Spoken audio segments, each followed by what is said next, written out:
आज आपण अशा एका मंदिरात आलो आहोत ज्याच्याबद्दल जितकं वाचाल तितके नवीन प्रश्न निर्माण होतात. हे मंदिर नेमकं किती जुनं आहे, याचा पेशव्यांशी काय संबंध, आणि दोन नद्यांच्या संगमावरच हे मंदिर का उभारण्यात आलं, या प्रत्येक प्रश्नाचं उत्तर दडलं आहे या मंदिराच्या इतिहासात. चला आज उलगडूया सासवडच्या प्राचीन संगमेश्वर मंदिराची संपूर्ण कहाणी.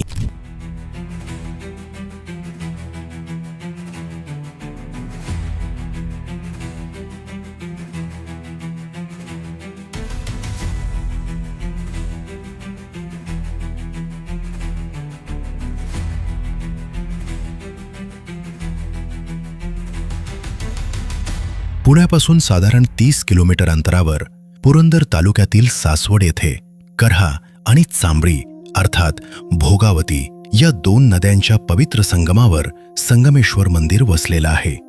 इतिहास, संत परंपरा आणि पेशव्यांच्या वारशामुळे ओळखल्या जाणाऱ्या सासवडमधील ही वास्तू केवळ धार्मिकच नाही तर ऐतिहासिक आणि स्थापत्यदृष्ट्याही अत्यंत महत्त्वाची मानली जाते. मंदिराकडे जाणारा रस्ता, आजूबाजूची हिरवाई आणि समोर दिसणारं हे भव्य दगडी मंदिर पाहिल्यानंतरच आपण एका वेगळ्याच काळात प्रवेश करत असल्याची जाणीव होते. शेकडो वर्ष ऊन, वारा, पाऊस आणि काळाच्या असंख्य संकटांना तोंड देऊनही ही वास्तू आजही तितक्याच दिमाखात उभी आहे.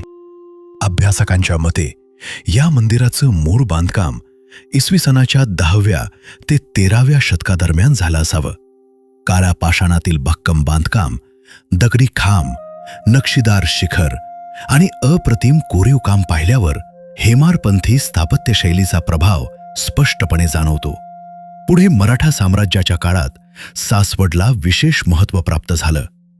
पहिले पेशवे बाळाजी विश्वनाथ यांचं वास्तव्य काही काळ सासवडमध्ये होतं, तर अंबाजीपंत पुरंदरे यांनी या मंदिराच्या शिखरासह काही भागाचा जीर्णोद्धार केल्याचा उल्लेख आढळतो. त्यामुळे या मंदिरात प्राचीन इतिहास आणि पेशवेकालीन वारसा यांचा सुंदर संगम पाहायला मिळतो. मुख्य प्रवेशद्वारातून आत गेल्यावर सर्वप्रथम नजरेत भरतात त्या भव्य दगडी दीपमाळा. नदीकाठच्या शांत वातावरणात उभ्या असलेल्या या दीपमाळा आणि आजूबाजूची छोटी छोटी मंदिरं परिसराचं सौंदर्य आणखी खुलवतात. पुढे दिसतात ते या मंदिरातील दोन देखणे नंदी.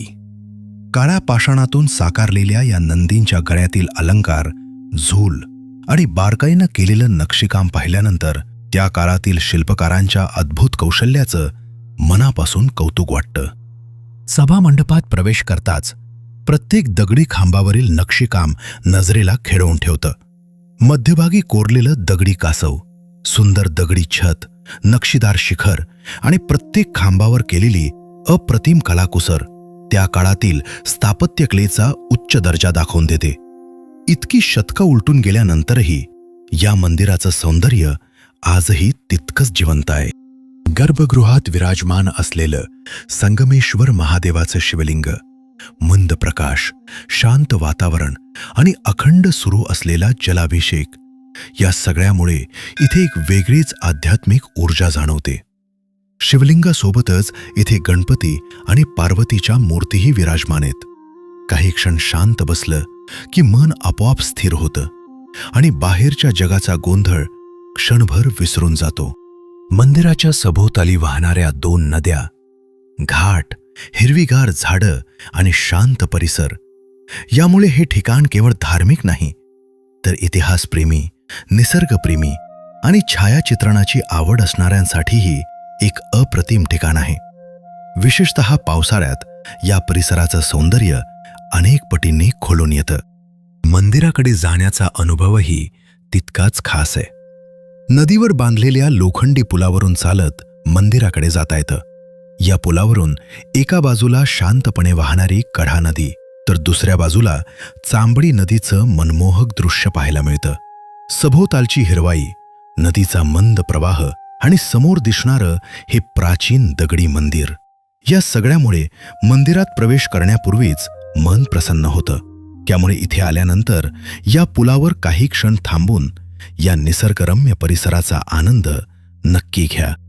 सासवड बसस्थानकापासून हे मंदिर अवघ्या 1 ते 1.5 किलोमीटर अंतरावर आहे.